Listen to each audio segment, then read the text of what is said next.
നമ്മുടെ ആകെ ഉള്ളുലച്ച മുണ്ടക്കൈ ചൂരൽമല ദുരന്തത്തിന് ഒരാണ്ട് തികയുമ്പോഴും പുനരധിവാസം എവിടെ എത്തിയെന്ന വലിയ ചോദ്യം നമ്മുടെ മുന്നിൽ യാഥാർത്ഥ്യമായി നിൽക്കുകയാണ്. ചുവപ്പുനാടയിൽ കുടുങ്ങി സർക്കാർ സംവിധാനങ്ങളുടെ മെല്ലപ്പോക്ക് കൊണ്ട് അതിജീവനത്തിന് വേണ്ടി കാത്തിരിക്കുന്ന മനുഷ്യർക്ക് മുന്നിൽ ഇപ്പോഴും കണക്കുകൾ മാത്രമാണ് യാഥാർത്ഥ്യമായി നിൽക്കുന്നത്. ഒരു വീടെന്ന സ്വപ്നം, അവർക്കൊരു തൊഴിൽ നേടാനുള്ള സാമ്പത്തിക സഹായം, അവർക്ക് വീട്ടുവാടക മുടങ്ങാതെ കൊടുക്കാനുള്ള അന്തരീക്ഷം, അവയൊന്നും ഉണ്ടാകാതെ പോകുന്നത് എന്തുകൊണ്ടാണ് എന്ന ചോദ്യം നമുക്ക് മുന്നിലുണ്ട്. കണക്കുകൾ, ഇതുവരെയുള്ള കണക്കുകൾ നമുക്ക് ഒന്ന് വിശദമായി പരിശോധിക്കാം. ഈ ദുരിതാശ്വാസ നിധിയിലേക്ക് നമ്മൾ എല്ലാവരും ഒരു ഭേദവുമില്ലാതെ സംഭാവനകൾ നൽകിയതാണ്.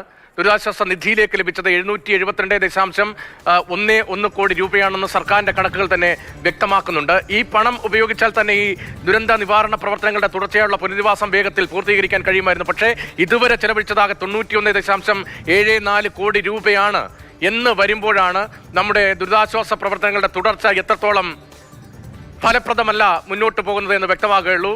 കൽപ്പറ്റ എൽസ്റ്റൺ എസ്റ്റേറ്റ് ഭൂമി ഏറ്റെടുക്കൽ ഒരു വളരെ പ്രധാനപ്പെട്ട ഘട്ടമായിരുന്നു. പുനരധിവാസത്തിന് വേണ്ടി ടൗൺഷിപ്പ് നിർമ്മിക്കുന്നതിന് വേണ്ടിയാണ് എൽസ്റ്റൺ എസ്റ്റേറ്റിലെ ഭൂമി ഏറ്റെടുക്കാൻ സർക്കാർ തീരുമാനിച്ചത്. 43 കോടിയിലധികം രൂപ ചെലവഴിച്ച് ഭൂമി ഏറ്റെടുക്കുന്നു. ടൗൺഷിപ്പ് സ്പെഷ്യൽ ഓഫീസർക്ക് അഡ്വാൻസായി സർക്കാർ കണക്കിൽ നൽകിയിരിക്കുന്നത് 20 കോടി രൂപയാണ്.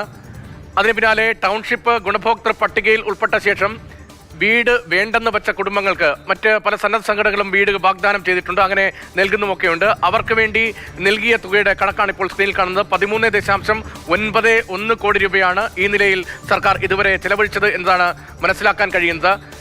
കളക്ടർക്ക് ഫണ്ട് അനുവദിച്ചിരിക്കുന്ന 7.65 കോടി രൂപയാണ്. ഈ പുനരധിവാസ പ്രവർത്തനങ്ങളുടെ മേൽനോട്ടം കളക്ടർക്കാണ്. ആ കളക്ടർക്ക് നൽകിയിരിക്കുന്ന തുകയുടെ കണക്കാണിത്. 7.65 കോടി രൂപ കളക്ടറുടെ അക്കൗണ്ടിലേക്ക് നൽകിയിട്ടുണ്ട്. കുടുംബശ്രീ വഴി നടപ്പാക്കുന്ന ഉപജീവന സഹായ പദ്ധതിയുടെ നടത്തിപ്പിനായി 3.62 കോടി രൂപയാണ് ഇതുവരെ നൽകിയിട്ടുള്ളത് എന്നതാണ് കണക്കുകൾ വ്യക്തമാക്കുന്നത്. മാതാപിതാക്കൾ നഷ്ടമായ കുട്ടികൾ, നേരത്തെ പറഞ്ഞല്ലോ 7 കുട്ടികൾക്കെങ്കിലും അമ്മയും അച്ഛനെയും നഷ്ടമായിട്ടുണ്ട്. അവരുടെ വിദ്യാഭ്യാസ കാര്യങ്ങളിൽ സർക്കാർ ആ വിദ്യാഭ്യാസം ഏറ്റെടുത്തിട്ടുണ്ട്. 2.1 കോടി രൂപ അവരുടെ വിദ്യാഭ്യാസ കാര്യങ്ങൾക്ക് വേണ്ടി നീക്കി വച്ചിട്ടുണ്ട്.